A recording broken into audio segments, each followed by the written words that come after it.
నమస్కారం and wishing a great success for లగ్గం time February 6th. ఆ వైబ్స్ అన్నీ మాకు కనబడుతున్నాయి. ఎలా అయితేనేమి ఫైనల్గా ప్రజ్యోత్ గారు చెప్పండి ఆ క్యాప్టెన్ సీట్ తీసుకొని ఆ రెస్పాన్సిబిలిటీస్ అన్నీ తీసుకొని అట్ లాస్ట్ ఇయర్స్ పేషెన్స్ తర్వాత క్యాప్టెన్గా మా ముందు కనబడుతున్నారు. ఏంటి సార్ ఈ రెస్పాన్సిబిలిటీ ఎలా ఉంది? ఎందుకంటే మీరు చాలా ఫీల్డ్స్ ఎక్స్ప్లోర్ చేశారు, we all know that, and finally you're in the captain. అంటే యాక్చువల్గా నా డ్రీమ్ అనమాట డైరెక్టర్ అవ్వడం. సో ఇక ట్రై చేసిన ఇండస్ట్రీలో ఆల్మోస్ట్ 10 years నుంచి ఉన్నా. బట్ కొన్ని మధ్యలో ప్రాబ్లమ్స్ వల్ల ఒక 2-3 years కరోనా టైం అందరికీ తెలుసు కదా, అది అందరికీ బ్రేక్ ఇచ్చింది, నాకు కూడా ఇచ్చింది అది బ్రేక్. సో దాని తర్వాత కరోనాలో ఒక హారర్ సబ్జెక్ట్ అనుకున్నా, బట్ అన్ఫార్చునేట్గా అది కుదరలేదు. బట్ ఇంకా ఆ టైంలో నాకు ఏమనిపించిందంటే అదే చాలా సైకిక్ సిచ్యువేషన్, ఒక మంచి హ్యాపీ సబ్జెక్ట్ చేద్దాం, ఎందుకో హారర్ సబ్జెక్ట్తో నేను డెబ్యూ చేయడం కరెక్ట్గా ఉండదని చెప్పేసి. సో నేను అనుకున్న ఒక కంప్లీట్ ఫ్యామిలీ డ్రామా చేద్దాము, మంచి క్యూట్ లవ్ స్టోరీతో అనుకొని ఈ సబ్జెక్ట్ రాసుకున్న లగ్గం టైం. సో రాసుకున్న తర్వాత ఇంకా ఇప్పుడు మీ ముందుకు ఇలా వచ్చింది ఇది. Beautiful sir. సార్ మీరు అంటే నార్మల్గా క్రియేటివ్ ఫీల్డ్లోనే ఇయర్స్ జర్నీ చేసిన, అవును, డిఫరెంట్ వాటిలో ఎక్స్ప్లోర్ చేసుకుంటూ వచ్చారు. సో ఆ ఎక్స్పీరియన్స్ అంతా ఒకసారి డైరెక్ట్గా టర్న్ అయినప్పుడు ఎంతవరకు అడ్వాంటేజ్ అయ్యింది? అంటే ఇండస్ట్రీలో అసిస్టెంట్ డైరెక్టర్లో ఉండడం వల్ల కొన్ని అడ్వాంటేజెస్ ఉన్నాయి. సో కొంచెం నాకు ఆల్రెడీ లొకేషన్లో ఏమవుతుందనే నాకు తెలుసు, ఎందుకంటే నేను అసిస్ట్ చేశాను కాబట్టి. సో బట్ అది డైరెక్టర్గా మారినప్పుడు కొంచెం వరకు వెళ్ళిపోతుంది, బట్ అప్పుడు మనకు రెస్పాన్సిబిలిటీ ఎక్కువ ఉండదు మనం అసిస్ట్ చేసేటప్పుడు. బట్ డైరెక్టర్ అయినప్పుడు మనకి మొత్తం ఉంటుంది. సో ఆ రెస్పాన్సిబిలిటీ అనేది చాలా tough, and presence of mind ఉండాలి. అండ్ బేసిక్గా మనకు వచ్చే ఇట్లా ఫ్రెండ్లీ బడ్జెట్ మూవీ మాది. ఇప్పుడు ఈ ఫ్రెండ్లీ బడ్జెట్ మూవీస్కి మనం ఏంటంటే లొకేషన్లో ప్రజెన్స్ ఆఫ్ మైండ్ ఏదైనా అయినా కూడా, సో మనం ఆ మూమెంట్లో అది ఫినిష్ చేసేసేయాలి. అక్కడ మనకి నెక్స్ట్ డే అనేది ఉండదు, అక్కడ ఆ డేలోనే ఫినిష్ చేసేయాలి. సో కొంచెము నాకు చిన్నప్పటి నుంచి ఉన్న కమ్యూనికేషన్ అండ్ ఈ ఫీల్డ్లో నేను కొన్ని సంవత్సరాల నుంచి ఉన్నా కాబట్టి ఆ ఎక్స్పీరియన్స్ కలిపి ఎండ్ ఆఫ్ ద డే నేను బాగా చేయగలిగిన అనుకున్నా. అంటే కమ్యూనికేషన్ స్కిల్స్ అనేది చాలా ఇంపార్టెంట్ అని నమ్ముతా యాజ్ డైరెక్టర్గా. నేను ఓన్లీ ప్రీ ప్రొడక్షన్ వరకే డైరెక్టర్ నేను, లొకేషన్కి వెళ్ళిపోతే బట్ నేను కమ్యూనికేషన్ ఉండాలి నాకు, అంతే. నాకు ఏం కావాలో వాళ్ళతో నాకు చేయించుకుంటే చాలు నేను, అంతే. సో ఈ క్లారిటీ బాగా వచ్చేసింది అయితే. Great. So I think Rajesh గారు మీరు కూడా మంచిగా గ్యాప్ తీసుకొని కరోనా తర్వాత మీరు కూడా మంచిగా ఆలోచించుకొని ఇప్పుడు ఒక ప్రాపర్ కమర్షియల్ ఫిల్మ్లో మాకు కనబడుతున్నారు. What was going through? అంటే కరోనా ముందు మీరు ఆత్మకథ దాంతో చేసి తర్వాత ఇప్పుడు లగ్గం టైం. సో ఈ జర్నీ ఆఫ్ ఈ ఫ్రేమ్లోని how you evolve as an actor, how you evolve as an hero? ఎందుకంటే తెలుగులో హీరోస్ ఎంతమంది ఉన్నారు మనకు తెలుసు. అవునవును. సో ఇవన్నీ మైండ్లో పెట్టుకొని అది యాక్చువల్లీ ఏమైందంటే కరోనా టైంలో మేము యాక్చువల్లీ ఆత్మకథ అనే హారర్ స్టోరీతో వద్దాం అనుకున్నాము. సో అప్పుడు పరిస్థితి అందరూ సైక్ ఉండే, కొంచెం ప్రతి ఇంట్లో కొన్ని హారబుల్ సిచ్యువేషన్స్ అయినాయి కదా కరోనాలో. సో అట్లా ఆలోచించి కొంచెం అందరు రిలీఫ్ ఉంటుందని చెప్పేసి మా డైరెక్టర్ నా దగ్గరికి కథతో వచ్చారు. ఐ వాజ్ లైక్ ఓకే చలో మంచిది, ఒక ఫ్యామిలీ సబ్జెక్ట్తో వెళ్తే మనకు కూడా ఇంట్రొడక్షన్ నాకు కూడా మంచిగా ఉంటుంది కదా అని చేసి నేను అట్లా వెళ్ళిన. అండ్ స్క్రిప్ట్ చదవగా దేవర్ 16 ఆర్టిస్ట్ ఉన్నారు మా దాంట్లో, including me and heroine 16 artist ఉన్నారు. వాళ్ళతో చేయడం బ్లెస్ అనుకుంటా నేను. అంటే ఎవరికి రాదు ఇంత ఆపర్చునిటీ. యాజ్ ఎ డెబ్యూ హీరోకి ఇంతమంది ఆర్టిస్టులతో చేయాలంటే ఇట్స్ నాట్ ఏ జోక్. అది వాళ్ళు చేయడం వల్ల, వాళ్ళు కొన్ని ఇన్పుట్స్ చేయడం వల్ల చాలా బెనిఫిట్ అయింది నాకు యాజ్ యాక్టర్. నేను ఇన్వాల్వ్ కానీ ఓకే వాళ్ళు స్పాంటేనిటీ, వాళ్ళు ఇంప్రొవైజేషన్స్ ఎట్లా చేసేది, ఆన్ లొకేషన్లో వచ్చేసి అది మనకి చాలా నేర్చుకున్నాను నేను వాళ్ళతో. ఓకే. అంటే బట్ మెంటల్ స్టెబిలిటీ ఎలా ఉంటుంది సార్? ఎందుకంటే వాళ్ళందరూ రెనౌండ్ యాక్టర్స్, మనం రెగ్యులర్గా చూస్తూ ఉంటాం. మీరు ఆ సర్కిల్లోకి మిమ్మల్ని తీసుకెళ్ళి ప్రజ్యోత్ గారు అక్కడ పెట్టినప్పుడు you have to perform your self. The climax సిచ్యువేషన్లో అదే అయింది. క్లైమాక్స్ వాజ్ లిటరల్లీ అందరు ఉంటారు, 20 members వరకు ఉంటారు ఆర్టిస్టులు అక్కడ లొకేషన్లో. ఇప్పుడు నేను ఐ వాజ్ లైక్ ఇప్పుడు ఇంతమంది కూడా ఇంత ఆర్టిస్టులు కూడా చేయాలని మెంటల్గా నేను ప్రిపేర్ అయిపోయి వెళ్ళిపోయినా. హోంవర్క్ ఇంట్లో కూర్చోవాలి, వాళ్ళు తప్పు చేయాలి, నా సైడ్ నుంచి తప్పు రావద్దు, వాళ్ళు తడబడాలి, వాళ్ళది చేయాలి, నా సైడ్ నుంచి రావద్దు. ఆ కాన్ఫిడెన్స్ నేను ప్రిపేర్ వెళ్ళిపోయినా. అది నాకు నువ్వు చెప్పకపో డైలాగ్, నా డైలాగ్ నాకు గుర్తుంది, నువ్వు చెప్పక కూడా నేనే చెప్పుకుంటా అన్నట్టు అంత ప్రిపేర్ వెళ్ళిపోయాను. ఎందుకంటే మనకు అక్కడ ఒకసారి కాషియస్ అయిపోతాం మనం, వాళ్ళ మీద వాళ్ళని చూడగానే మనం వీళ్ళు పెద్ద యాక్టర్లు అట్లా అనిపిస్తుంది కదా, అట్లా అనుకోదని ఫుల్ ప్రిపేర్ వెళ్ళిపోయినా, కంప్లీట్ ప్రిపేర్. అదే వాళ్ళు చెప్పే అవసరం లేదు, నా డైలాగ్ నేను చెప్పుకుంటే వెళ్ళిపోతూనే ఉంటాను. ఆ రేంజ్లో వెళ్ళిపోయినా ప్రిపేర్. ఐ థింక్ నవ్య గారు అంటే సినిమా రిలీజ్ అవ్వకముందే ఆల్రెడీ ఒక ప్రామిసింగ్ యాక్టర్ ఎంటర్ అయ్యారు తెలుగు ఇండస్ట్రీలో అన్నట్టు ఈ words literally Hardinge. So what about you? How is the responsibility on your shoulders particularly? Responsibility అంటే ఇప్పటి వరకు నాకు ఎవరెవరైతే చెప్పారో ఇండస్ట్రీ ఇలా ఉంటుంది అలా ఉంటుంది ఎంకరేజ్ చేయకుండా ఇంకా కిందకి లాగిన వాళ్ళకి ఇది ఒక ఆన్సర్ అవ్వాలి. యూనో అది రిలీజ్ అయిన తర్వాతే మనకి అర్థం అవుతుంది జనాలు ఎలా రెస్పాండ్ అవుతున్నారు, ఎలా రిసీవ్ చేసుకుంటున్నారు. బట్ చాలా ఫ్యూ డెబ్యూటెంట్ యాక్టర్స్ పర్టికులర్గా ఇంత ప్లెజెంట్గా కాస్ట్యూమ్స్లో కానీ పర్ఫార్మెన్స్లో కానీ అంత సెటిల్డ్గా పర్ఫామ్ చేస్తూ దొరకడం అనేది చాలా రేర్గా జరుగుతుంటుంది. ఐ థింక్ ప్రజోత్ గారు అంత మంచి క్యారెక్టర్ రాశారు and you nailed it. And what was your experience first story వింటున్నప్పుడు, the character arc of your act? Story వింటున్నప్పుడు అనన్యకి నాకు కొన్ని సిమిలర్ పాయింట్స్ ఉన్నాయి. అది వన్ ఆఫ్ ద రీజన్స్ నేను ఓకే చెప్పడానికి స్టోరీ. ఆల్సో మ్యూజిక్ కానీ సాంగ్స్ కానీ ఇట్ ఆల్ నాకు యాడ్ అయ్యాయి. ఇంకా ఆల్సో డైరెక్టర్ తోటి ఆ ర్యాపో లేనిదే కొన్ని సీన్స్ మనం చేస్తాము, కానీ నేను ఎంత ఎక్స్ట్రోవర్ట్ అవుతూ వస్తున్న ప్రాసెస్ అయినా కానీ అన్నీ నేను వెంటనే చెప్పలేను. నాకు ఇది టేక్ సరిగ్గా చేయలేదు చెప్పాలా వద్దా, లేకపోతే ఇంకొక టేక్ అడగాల, ఆ కన్ఫ్యూజన్ కూడా లేకుండా సరే ఇంకా ప్రాపర్ జడ్జ్మెంట్ ఇస్తారు, వచ్చే వరకు చేయించుకుంటారు. సో అది నేను ఇంకా బ్లైండ్గా వదిలేసాను సార్ పైన. ఓకే నేను ఎక్కువ స్ట్రెస్ తీసుకోక్కర్లేదు. ఐ థింక్ లగ్నం టైం నుంచి కిడ్నాప్ టైంకి టర్న్ అయినప్పుడు అప్పటి నుంచి మీ స్ట్రగుల్స్ కొంచెం ఎక్కువ ఉంటాయా సినిమాలో? మాకు అనిపిస్తుంది మోర్ దెన్ వీళ్ళందరూ స్ట్రగుల్స్ కన్నా కిడ్నాప్ అయిన వాళ్ళకి ఏ స్ట్రగుల్ ఉండదు, చుట్టూ ఉండే వాళ్ళకి ఉంటుంది. ఓకే, అవి ఎంజాయ్ దట్ ఆ టైం నుంచి, ఆ టైం ఫ్రేమ్ నుంచి ఆడియన్స్గా మేము హిలేరియస్గా ఎంజాయ్ చేస్తాం, ఎందుకంటే అక్కడ స్టార్ట్ అయ్యే ఎంటర్టైన్మెంట్. బట్ యాక్టర్గా మీకు పర్ఫామ్ చేసే స్కోప్ కొంచెం తక్కువ ఉంటుంది. సో ఆ పర్స్పెక్టివ్ ఎలా ఉంటుంది యాక్టర్గా? సో చుట్టూ ఏం జరుగుతుందో అర్థం కాదు, బట్ జరిగేది మీ గురించే. నా గురించే. I only get to listen to the voices. నాకు క్లోరోఫామ్ ఇచ్చేసారో ఏమి ఇచ్చారు, I will be silent. So వింటూ ఉండేదాన్ని పర్ఫార్మెన్సెస్. ఓకే పెద్ద ప్రెషర్ ఏమి ఉండదు, జస్ట్ రిలాక్స్ అవ్వాలి. అంతే. Great sir. బట్ మీ గురించి తెలిసిన వాళ్ళందరూ కూడా ప్రజోత్ గారు డెఫినెట్లీ స్పోర్ట్స్ డ్రామా తీస్తారేమో అని ఎక్స్పెక్ట్ చేసామని అంటున్నారు. అది నాకు తెలియదు, నాకే తెలియదు, వాళ్ళు ఎవరు చెప్పారో నాకు తెలియదు స్పోర్ట్స్ డ్రామా అనేది. అంటే నేను బేసిక్గా నా ఫేవరెట్ జానర్ వచ్చేసి ఇప్పుడు లవ్ స్టోరీసే. ఓకే, ఎందుకంటే నేను ఇమ్తియాజ్ అలీ ఉన్నాడు కదా, ఇమ్తియాజ్ అలీ, సుకుమార్ అండ్ గౌతమ్ వాసుదేవ్ మీనన్, వీళ్ళు నా ఫేవరెట్ డైరెక్టర్స్ అనమాట.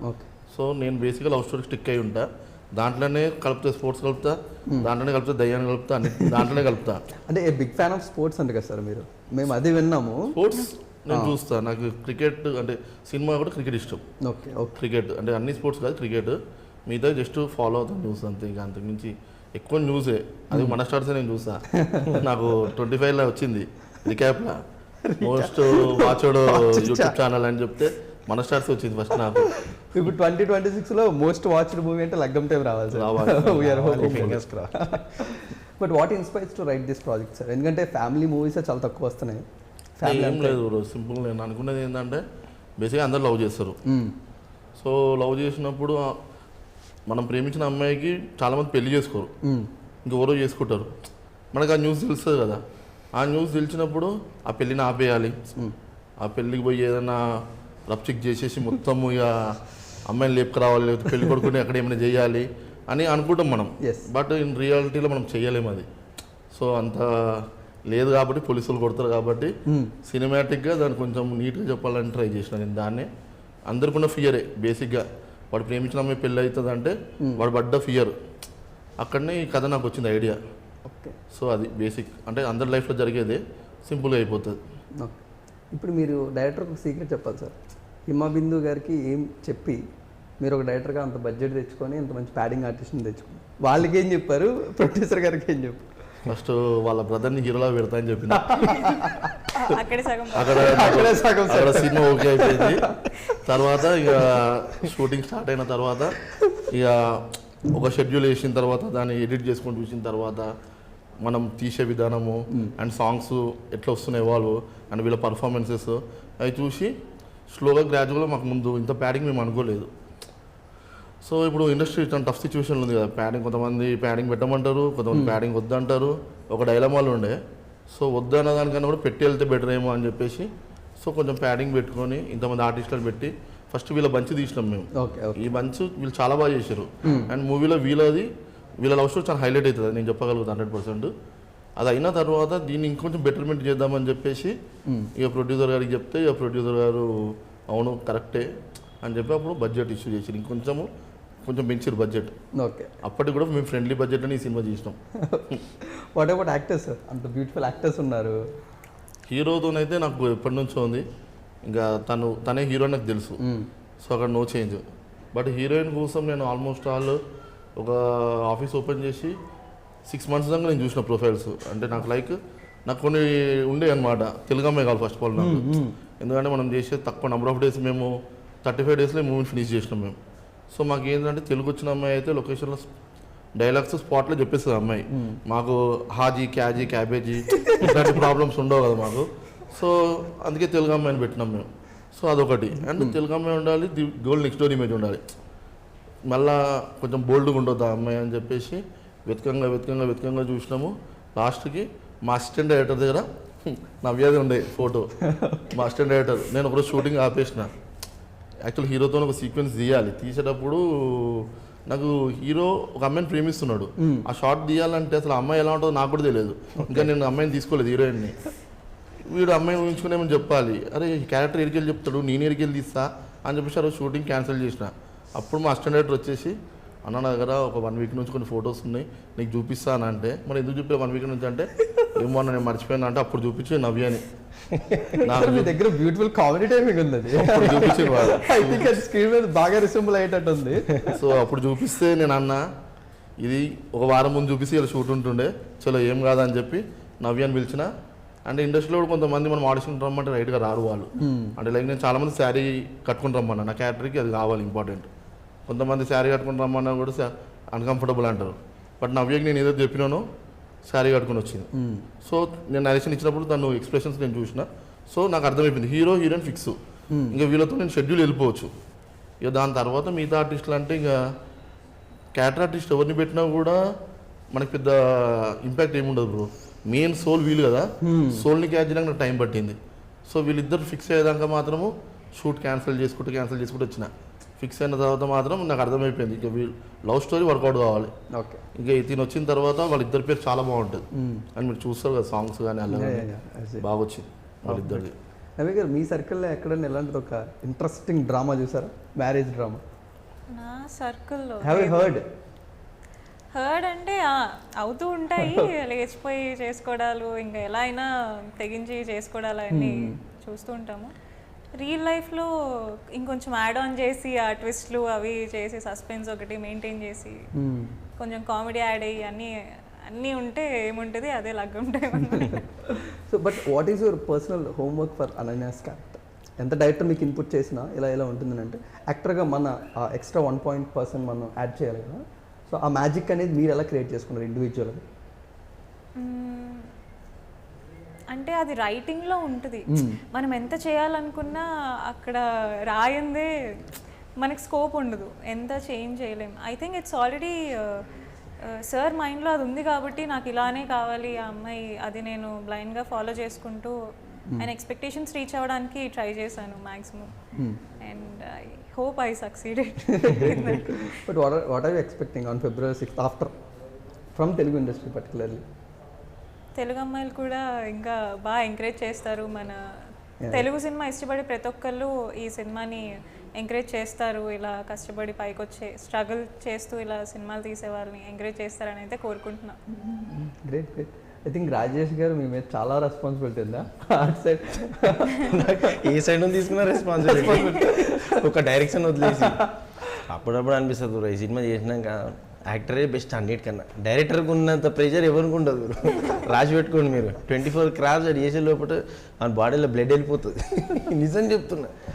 యాక్టింగ్ ఎంత బెస్ట్ అంటే లొకేషన్ పిలిచిర్రా, మన పని ఏంది ఇంట్లో హోంవర్క్ చేసుకోవాలి, సెట్ మీదకి పోవాలి, యాక్షన్ అనగానే కట్ అనగానే ఓకే బాయ్ అని ఎక్కి వెళ్ళిపోవడం చాలా బెస్ట్. అమ్మా ప్రొడక్షన్ డైరెక్షన్ చేయలేం బాబోయ్ చాలు ఈ సినిమాకి.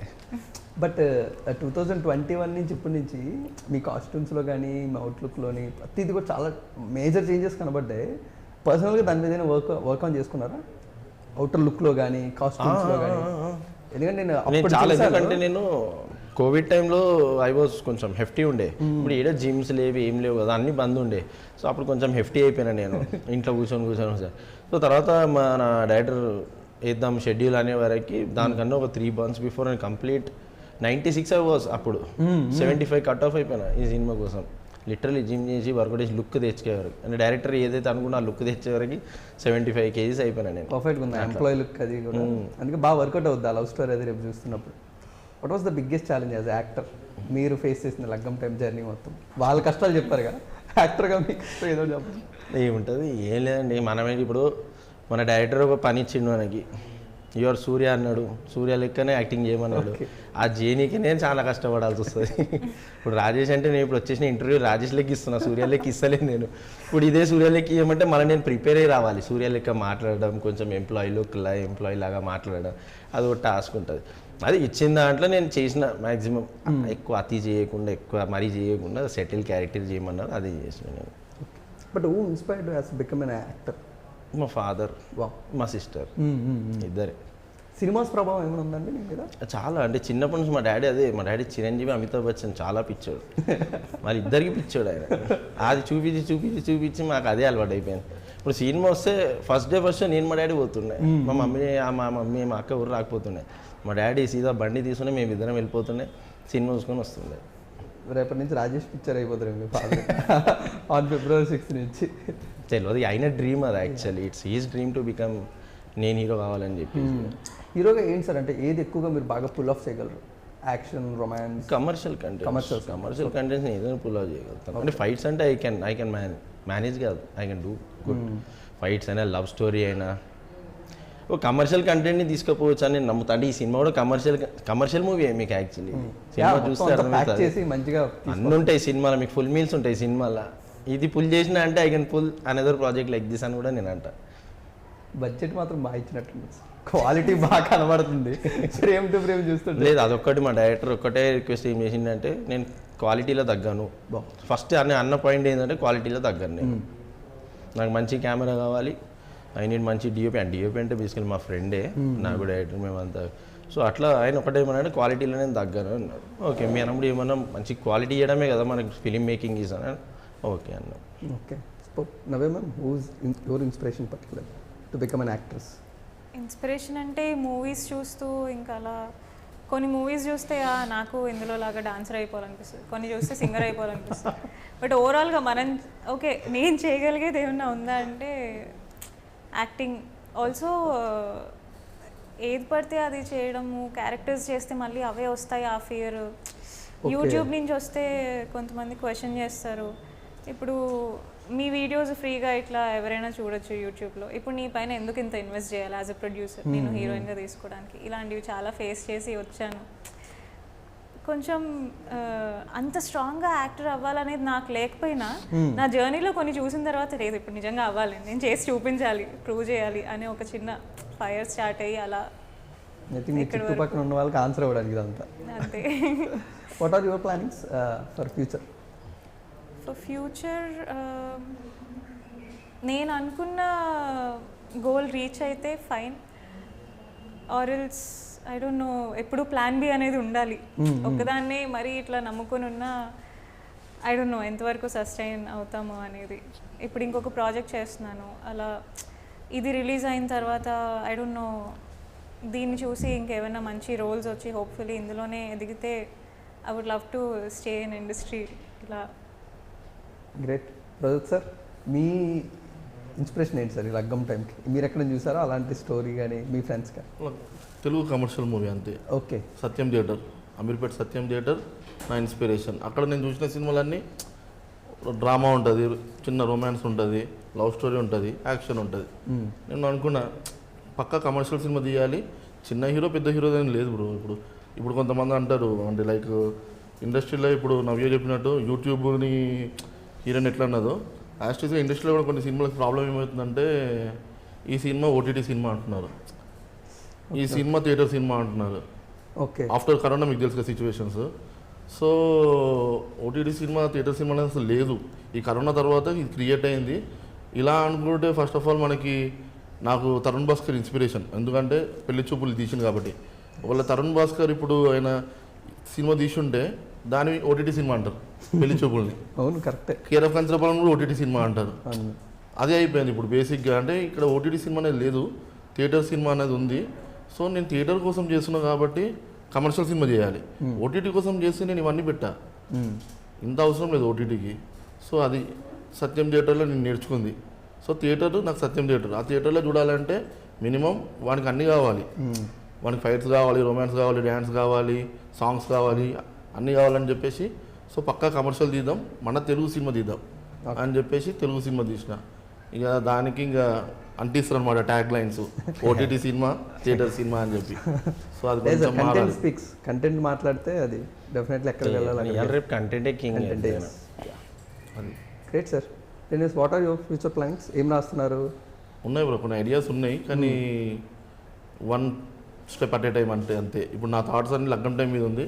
సో దీని రిజల్ట్, దీని ఫీడ్బ్యాక్ బట్టే ఇక దీనికి పబ్లిక్ ఎట్లా రిసీవ్ చేసుకుంటారు. ఒకవేళ ఇదే జానర్లో ఇంకోటి కావాలంటే మళ్ళీ దాన్ని తయారు చేయాలి. వద్దు చాలరా బాబు అంటే కొత్తది ఏదైనా వెళ్తా. ఓకే, అది great sir. I wishing a great success on February 6th. మీ అందరి లైఫ్లో ఆ గుడ్ టైం రావాలి ఈ లగ్గం టైం వల్ల. That's what I'm expecting, and audience also always waiting for that good content. I think Laggam time teaser చూస్తుంటేనే ఆ promising content కనబడుతుంది. We hope, fingers cross, February 6th good news we're going to hear. Any final rap note for the interview hero గారు? ఏం లేదు, please రండి. చిన్న పెద్ద cinema ఏం లేదు, కంటెంట్ ఈజ్ ద కింగ్. నేను ఒకటి చెప్పగలుగుతా మీకు, ఒకటి ఏం చెప్తా అంటే మీరు పెట్టిన టికెట్కి మీరు తిట్టుకోకుండా పోతారు, అదైతే నేను గ్యారంటీ ఇస్తా. ప్లీజ్ ఎంకరేజ్ చేయండి, చిన్న సినిమాలో ఎంకరేజ్ చేయండి. మాకు ఏమంటాం దానికి స్కోప్ ఉండదు మాకు మీ దగ్గర రీచ్ అయ్యేంత వరకు, కానీ ఉన్నంత దగ్గరనే మీకు నచ్చితే మీరు 10 మందికి చెప్పండి, అదొకటే నా రిక్వెస్ట్ అంతే. ఈ సినిమా బాగుందిరా, వెళ్తే మనము టైంపాస్ అవుతుంది సినిమా అని చెప్పడానికి అంతా చెప్పుకోండి అంతే ప్లీజ్. Thank you. గ్రేట్. నవ్య గారు? సో మీరు చెప్పిందే, ఆడియన్స్ ఎంకరేజ్ చేస్తేనే కష్టపడిన దానికి రిజల్ట్ ఉంటుంది, ఒక హ్యాపీనెస్ ఉంటుంది. మమ్మల్ని అయితే డిసప్పాయింట్ చేయరు, జనాల ఆదరణ మా అందరికీ దక్కుతుంది అని కోరుకుంటున్నాను. నైస్. Final our captain. ఇది మంచి వ్యాలంటైన్స్ డే వీక్, మంచి లవ్ స్టోరీ చూస్తారు. నేను మిమ్మల్ని డిసప్పాయింట్ చేయను, మీరు నన్ను డిసప్పాయింట్ చేయకపోయినా నేను మిమ్మల్ని డిసప్పాయింట్ చేయను. వచ్చి చూడండి. సో ఆబ్వియస్గా మూవీ బాగుంటుంది. వ్యాలంటైన్స్ డేకి ప్రాపర్ మూవీ ఇది, లవ్ స్టోరీ బాగుంటుంది, నేను ఆ గ్యారంటీ మాత్రం ఇస్తున్నా. Thank you so much sir. So guys, మీరందరూ కూడా February 6th ఒక బ్యూటిఫుల్ కమర్షియల్ ఎంటర్టైన్మెంట్ ఎక్స్పీరియన్స్ మీ అందరికీ ఇవ్వడానికి లగ్గం టైమ్ ఆన్ థియేటర్స్.